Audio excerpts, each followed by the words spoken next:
All right, folks, we're going to do examples Rajul, number 16. And guys, just go ahead and take a look over here.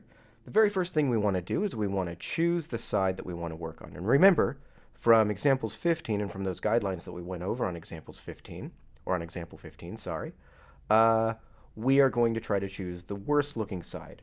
And I think that the worst looking side is that side right there, that cosine of n over 1 minus sine of n. So I'm going to choose that side. So cosine n.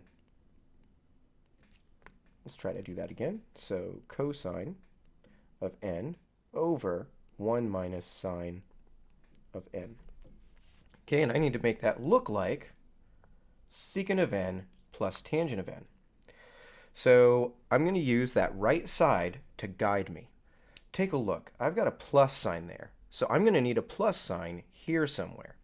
And then there's another hint as well on this problem, and that's a hint about Pythagorean identities. So if you guys take a look at this, that looks like a minus b. 1 minus sine of n is a minus b. If I had an a plus b, which would be 1 plus sine n, then I would get a plus sign that I desperately need here. So if I multiply by 1 plus sine n over 1 plus sine n,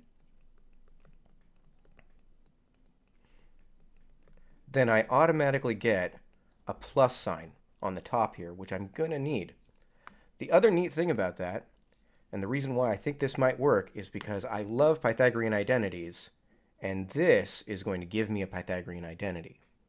So let's go ahead and see if that works. And sometimes this doesn't, but hopefully it'll work out in this case. So this becomes cosine of n times 1 plus sine of n. And we're not going to multiply that through just yet. A lot of times you want to wait to multiply that through to see what you're going to get. That's over 1 minus sine squared n. Now it's a good thing that we didn't multiply that through, because this 1 minus sine squared n becomes cosine squared n. So this becomes cosine of n over cosine squared n, all times 1 plus sine of n. Now if we take a look at this, these two cancel out, and I get 1 plus sine of n, and we don't need parentheses anymore, over cosine of n. Now one other strategy here is that we can break up fractions. So take a look. I need to have two separate pieces here. So I'm going to break this fraction up into two pieces. Now sometimes if you're moving from expressions to identities, this doesn't feel quite right because your instinct is to combine fractions. But now we're going to break this fraction up. So that's going to turn into 1 over cosine of n plus sine of n over cosine of n. And lo and behold, 1 over cosine of n is secant of n, and sine of n over cosine of n is tangent of n. So that worked out pretty well for us. We put a little check mark to show everybody that we know what we're doing.